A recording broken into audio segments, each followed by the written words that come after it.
Hi guys and welcome back to my channel Popcorn Reviews. I'm Farhad. If you're new to this channel then please smash that subscribe button now. And we are still about 600 odd subscribers away from the new goal of our channel, which is 2k subscribers.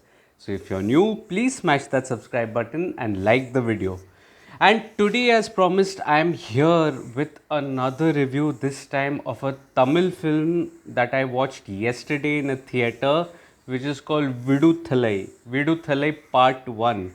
And that film is directed by Vetrimaran, who I believe is one of the best directors that we have in our country at the moment. One glimpse at his filmography and you will know how good a director he is. He is one director that goes all out, whether it be his films like Asuran or Vada Chennai, or more importantly Visaranai. I think that was one film which can actually be termed as a masterpiece.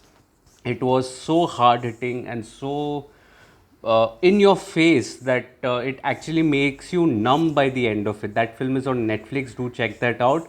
But I had high hopes from Viduthalai Part 1. This is again Part 1, which means the second part is going to come. I think it is going to come around September. So this is a two-part film that is there.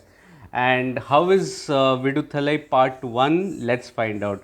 Viduthalai Part 1, coming to the story and screenplay, is the story of a new police recruit who's caught in a turmoil between his own policemen, his own people who are in his fragment, versus the People's Army, who often are known to challenge the authorities and, so to say, take law in their own hands, for a lack of a better term.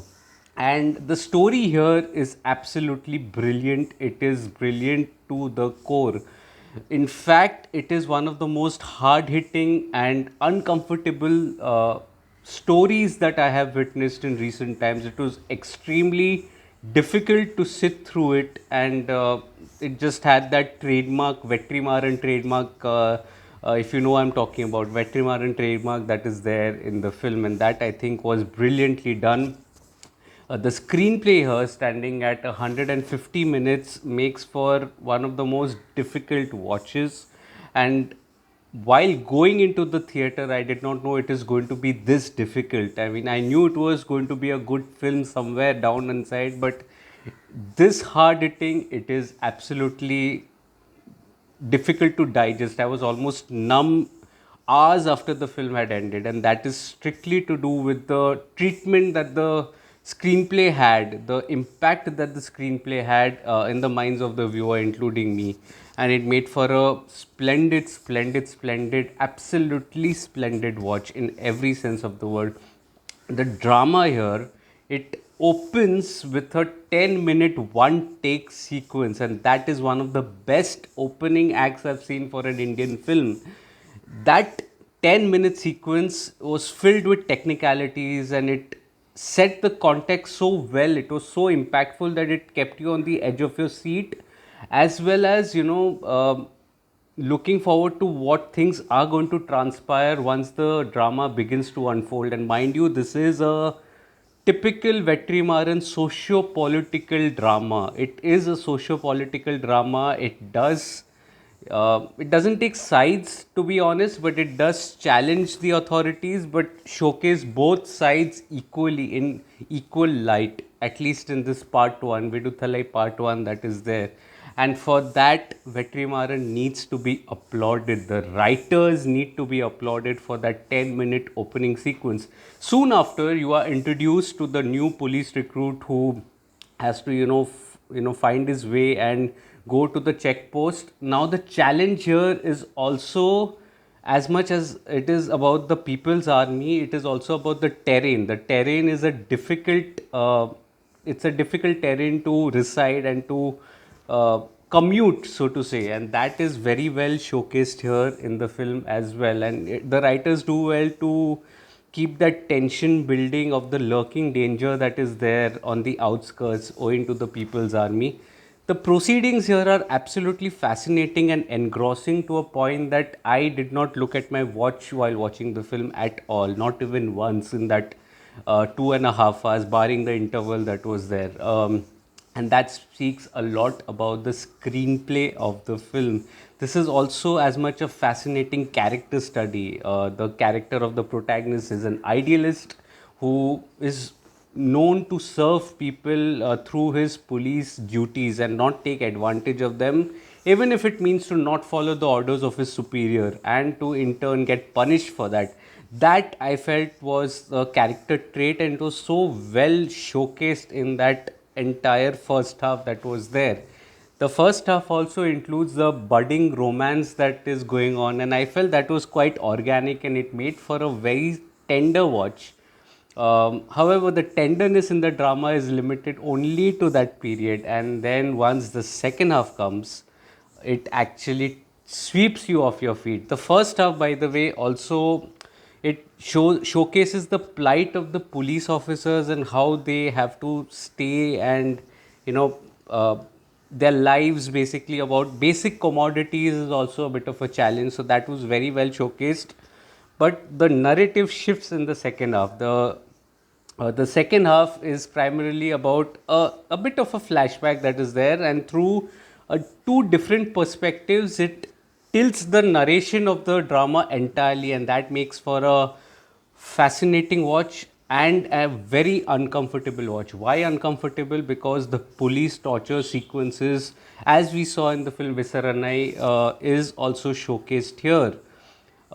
It absolutely makes you numb. To give you a perspective, there are layers to the torture that are there. First, a set of men are brought, stripped down, and thrashed absolutely. Then, a set of women are brought to the forefront, and they are stripped. And the women also included old women, one pregnant woman. So there were layers of tension that were escalating in the drama, and then they were absolutely thrashed. Oh my god, I was squirming on in my seat. I was almost looking away. I didn't want to witness that kind of a torture.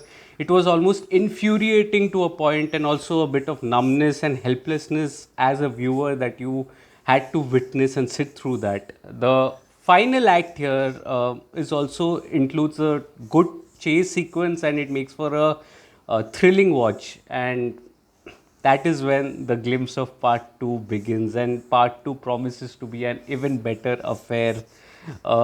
Not that part 1 is bad, part 1 is a masterpiece in itself. It is an absolute masterpiece. And so the screenplay here overall is absolutely brilliant and sets the tone perfectly for the part 2 to come. Probably it's going to come out in September. I would hope to watch that as well. But coming to the technical aspects before that, the dialogues are very understated and organic and made for a solid impact. I think the music went perfectly well with the drama. I did not have any complaints, and the songs did not stall the flow or the tension in the drama one bit. The BGM here also complements the drama so well. It, in fact, enhances the drama at many places. The cinematography is outstanding, particularly in that first opening sequence of one take 10-minute sequence that was there. It was absolutely brilliant to witness, and that absolutely set the ball rolling for things to come. In some of the other places, the torture scenes are very well shot as well. The editing is on point. It is sharp, it is crisp, and on point. Director Vetrimaran is a legend. He absolutely doesn't hold back, and here again, it's just an ode to his craft of direction, that he knows how to build a world, he knows how to infuse characters and to address the conflict, the socio-political conflict here to the T. And that, I think, is a institution in itself. It needs to be cherished and studied and understood as to how this needs to be done, how a political thriller needs to be constructed. And that is what Vetrimaran is all about. He is absolutely brilliant in his direction. Enough said. It is one of the best pieces of direction I've seen in recent times. And coming to the performances, I feel the performances are very good. Gautam Vasudev Menon, he did a good job here, a swell job. Bhavni Shrey, I think she did a very good job. She was very well expressive in her character and did a fabulous job here. Vijay Sethupathi in an extended cameo. Oh my god, he brought the house down in that entry scene. And there's something about Vijay Sethupathi and his eyes. His eyes speak 1,000 words, and he was absolutely brilliant here. The part two, I think, will lay out further of his character, and his backstory probably would be there in part two. This was just an extended cameo from Vijay Sethupathi, and very well done. And Suri was an absolute revelation. An actor that is known only to do comic roles, generally speaking, is a revelation here. He's sincere, he's earnest, and his honesty is reflective in his performance. It was a performance, one of the most brilliant performances I've seen in recent times. There's no two ways about it. He does such a good job, such a good job. You always want to root for his character, and that just sums up this entire film. You know, I cannot fault a single aspect of this film which makes it a masterpiece in itself. It's probably the best film for me of 2023 so far across languages. It is an infuriating masterpiece. Viduthalai Part 1. Absolutely must watch in a theater. If you watched the film, let me know in the comment section of what did you make of the film, what are the aspects that you did like about the film, and what do you think about Vetrimaran as a director. Also, if you're liking the video, please smash that like button. Please subscribe to the channel, press that bell icon. It helps a small creator like me. Also, if there are any recommendations, throw me some in the comment section below. Also, if you'd like to read my full review of Viduthalai Part 1 on my site, Popcorn Reviews with a double S, the link of which is in the description box below. Do visit that as well. Also, follow me on different social media platforms like Facebook, Instagram, Twitter, and Letterboxd. All information about everything that I watch is available on my social media. I do not end up making a video on everything that I watch, but I do write a lot. So do visit my site and my social media platforms that are there. Also, share this video with your friends and family. Just spread the word and let's grow this lovely community together. I will see you again tomorrow with another video. It's going to be a comparative analysis tomorrow. So stay tuned, and before that, subscribe to the channel if you haven't, and I'll see you again very soon. Until then, thank you so much for your love and support. Cheers, everyone.